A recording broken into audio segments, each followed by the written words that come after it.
ఓం నమో భగవతే వాసుదేవాయ. ఓం నమో భగవతే వాసుదేవాయ.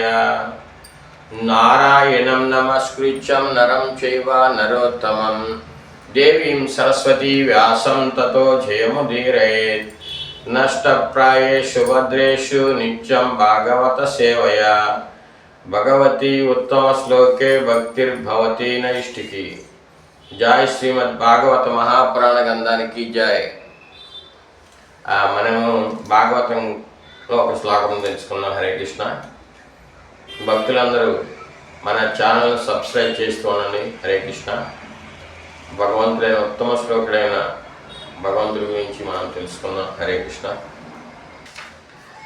అంతక్రితం శ్లోకంలో భక్తియుక్త సేవ చేయటం వల్ల ఇహలోకాల్లో పరలోకంలో కూడా సుఖపడతారని భగవంతుడు చెప్పారు. భక్తులు ఈ లోకంలో కూడా అన్ని రకాల సౌకర్యాలు ఇస్తారు. ఇప్పుడు పాండవులకి 18 రోజుల యుద్ధం తర్వాత ప్రపంచం అంతా చెప్పారు ఆయన. అట్లాగే కుచేరుడికి దేవతలు పొందలేని సంపదలు ఇచ్చారు. అట్లా భక్తులకి అందరికీ కూడా ఇక్కడే సుఖపడతారు. వాళ్ళందరూ కూడా ఇక్కడే ముక్తి పొంది ఉన్న వ్యక్తులని చెప్తున్నారు. ఈరోజు 27వ శ్లోకం తెలుసుకుందాం.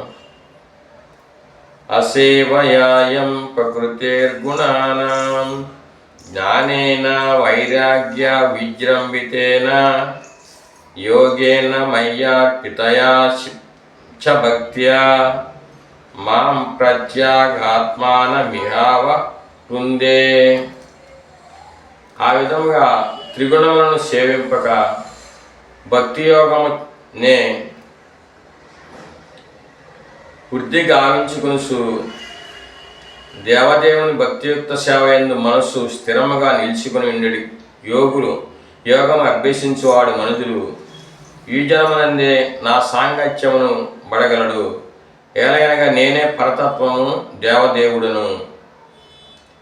ఈ త్రిగుణాలకి సంబంధించింది మనం పట్టించుకోకూడదు. ఆ త్రిగుణాలకు సంబంధించిన వాటిని వైరాగ్యంతో ఉండాలన్నమాట. మనసు కంప్లీట్గా నా యందు నిలపాలి.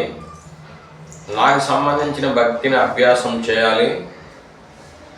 ఈ జన్మయందే నా సాంగత్యం పడగలదు.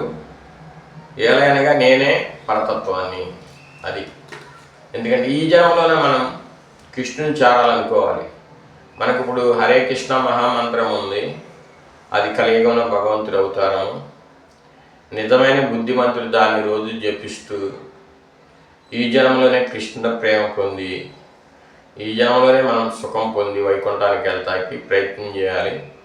తర్వాత చేద్దాంలే, ఇంకోసారి చేద్దాంలే, 3 సార్లు చేద్దాం, 4 సార్లు చేద్దాం, 5 సార్లు చేద్దాం, నాకు పనులు ఉన్నాయి, నాకు ఖాళీ లేదు, తర్వాత చూద్దాం, నిదానంగా అవుదాం, పిల్లలు పెళ్ళిళ్ళు అయినాక అవుదాం, చేద్దాము, ఇవన్నీ వృధాగా అంటూ ఉంటే మానవ జన్మ వృధాగా పోతుంది. మళ్ళీ మానవ జన్మ వచ్చినా కానీ మళ్ళా కష్టాలనే ఎప్పుడు కూడా దుఃఖసాగరమైన ఇది, దుఃఖాలయం అశాశ్వతం, దుఃఖసాగరమైనది.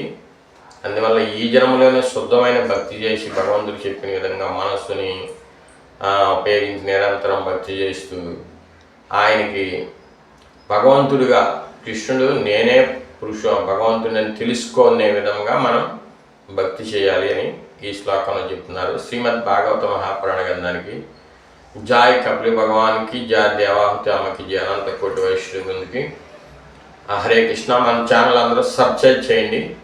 ఎంతో శుభం జరుగుతుంది. హరే కృష్ణ.